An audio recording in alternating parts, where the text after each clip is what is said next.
জোহাইনা কাবিলের একজন ব্যক্তি আল্লাহর নবীকে জিজ্ঞাসা করলেন, আল্লাহর নবী, আল্লাহ যে মানুষকে কল্যাণ দিয়েছেন, অনুগ্রহ দিয়েছেন, সবচেয়ে বড় অনুগ্রহ কোনটা?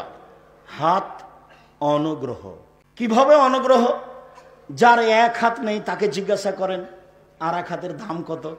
পেশাব পায়খানা করার পরে পানি খরচ করতে পারে না, বদনা ধরলে পানি নিতে পারে না, পানি নিলে বদনা ধরতে পারে না। বুঝতে পারবে অনুগ্রহ কাকে বলে। এক পা নেই যার, তাকে জিজ্ঞাসা করেন, বুঝতে পারবে অনুগ্রহ কি জিনিস। দুই হাত দুই পা অনুগ্রহ, ছেলে মেয়ে আহাল পরিবার টাকা পয়সা অনুগ্রহ। তো আল্লাহ রাসূলকে জিজ্ঞাসা করা হলো সবচেয়ে উত্তম অনুগ্রহ কোনটি? সবচেয়ে উত্তম যেটা আদম সন্তানকে দেওয়া হয়েছে সেটা কি? তখন আল্লাহ রাসূল বললেন, আল খলকুল হাসান, ভালো আচরণ, ভালো চাল চলন হলো আল্লাহর পক্ষ থেকে সবচেয়ে বড় অনুগ্রহ। ভালো চাল চলন হলো আল্লাহর পক্ষ থেকে সবচেয়ে বড় অনুগ্রহ। আবু মালিক আশআরী রাদিয়াল্লাহু তাআলা আনহু বলেন, রাসূল সাল্লাল্লাহু আলাইহি সাল্লাম বলেছেন, আল মুমিন লিল মুমিন কারাজুলিন ওয়াহিদ। সারা পৃথিবীর মানুষ একজন মানুষ, সারা পৃথিবীর মানুষ একজন মানুষ।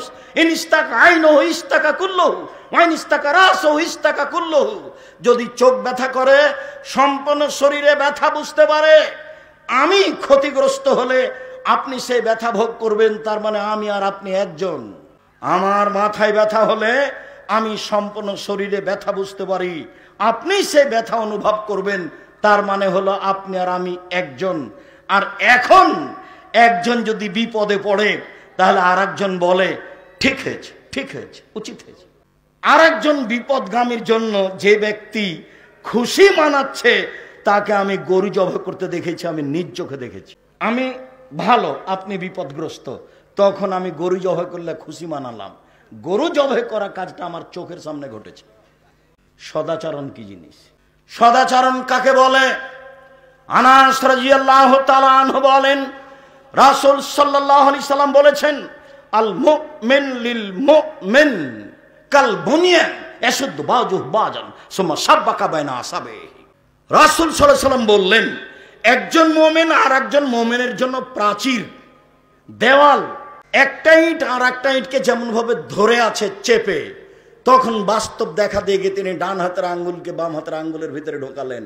পৃথিবীর মানুষ দেখো, ডান হাতের আঙ্গুল বাম হাতের ভিতরে যেমন ঢোকে গেল, একটা আর একটার সাথে লেগে আছে। সারা পৃথিবীর মোমেন পুরুষ নারী একজন মানুষ। একজন ব্যথিত হলে আর একজন ব্যথা বুঝবে। অবাক হতে হয়, দল সংগঠন করে মানুষ এমন ভাবে পচে গেছে, এমন ভাবে বিবেচনা হারিয়ে গেছে, কেউ কারো বিরুদ্ধে ভালো মন্দ বিবেচনা করার চেষ্টা করে না, নির্দ্বিধায় বলে যাচ্ছে। মনে রাখবেন, যেই জিনিসে আপনার বিবেকের ক্ষতি করে সেই জিনিস থেকে আপনি বেঁচে থাকবেন। কোনো জিনিস যদি আপনি বেশি ভালোবাসেন সে আপনাকে বোকা বানাবে, কথাই ঠিক। আপনি বেঁচে থাকার চেষ্টা করবেন। আবু হুরায়রা রাদিয়াল্লাহু তাআলা আনহু বলেন, রাসূল সাল্লাল্লাহু আলাইহি সাল্লাম বলেছেন, লা ইয়াদখুলুল জান্নাতা মান লা ইয়ামান জারুহু বাওয়াইকাহু। যে তার প্রতিবেশীকে কষ্ট দেয় সে জান্নাতে যাবে না, যে আর একজনকে কষ্ট দেয় সে জান্নাতে যাবে না। আল্লাহে লা ইউমিনু, আল্লাহে লা ইউমিনু, আল্লাহে লা ইউমিনু।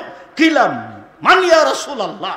আল্লাহর কসম সে মুমিন নয়, আল্লাহর কসম সে মুমিন নয়, আল্লাহর কসম সে মুমিন নয়। আব্দুল্লাহ ইবনে আমর রাদিয়াল্লাহু তাআলা আনহু বলেন, রাসূলকে বলা হয়েছিল, আইয়ুন নাসি আফজাল, আল্লাহর নবী সবচেয়ে ভালো মানুষকে, আইয়ুন নাসি আফজাল, সবচেয়ে ভালো মানুষকে। তখন আল্লাহ রাসূল বললেন, মাহমুমুল কলব সাদুকুল লিসান, মাহমুমুল কলব সাদুকুল লিসান। অন্তরে নিরাপদ যে, মুখে সত্যবাদী যে, সেই হলো সবচেয়ে ভালো মানুষ। সাহাবীগণ বললেন, না রেফো সাদুকুল লিসান ওলা না রেফো মাহমুমুল কলব। মুখে সত্যবাদী এটা জানি, কিন্তু অন্তরে নিরাপদ এই ভাষা বুঝতে পারলাম না।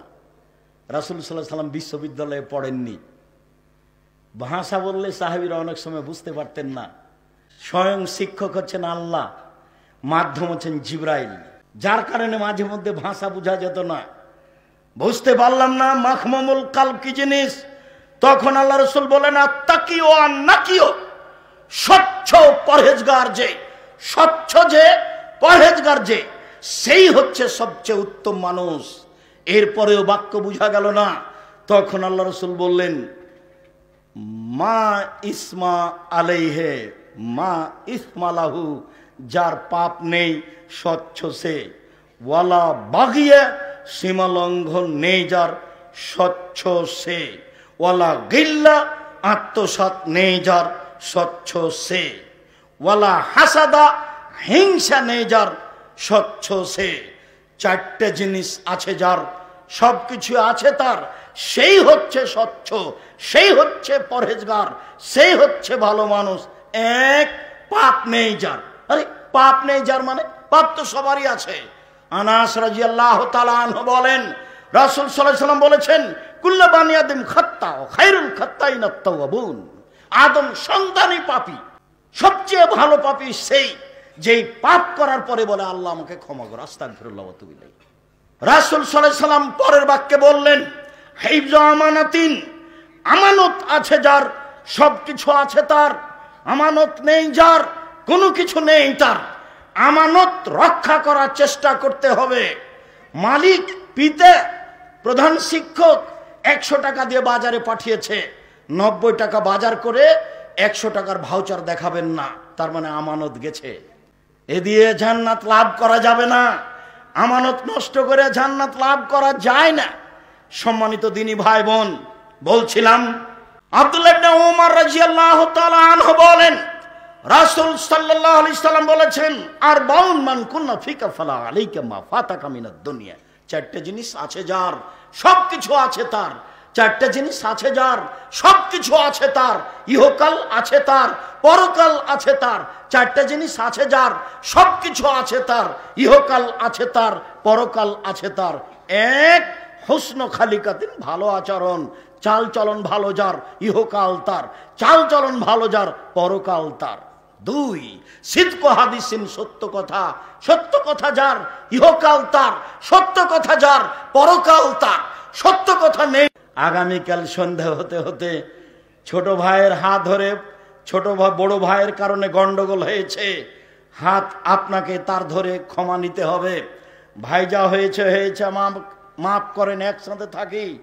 ছোট যা, ছোট ভাইয়ের স্ত্রী, যা বুঝেন কিনা আপনারা, ছোট যা, গন্ডগোল বড় জায়ের কারণে হয়েছে। এই ছেলে, তোমার চাচির কারণে গন্ডগোল হয়েছে, তোমার চাচি বড় আর তোমার মা ছোট। তোমার মা আগামীকাল সন্ধ্যা হতে হতে তোমার চাচির হাত ধরে ক্ষমা নিবে, নিতেই হবে তাকে। এরই নাম সদাচরণ।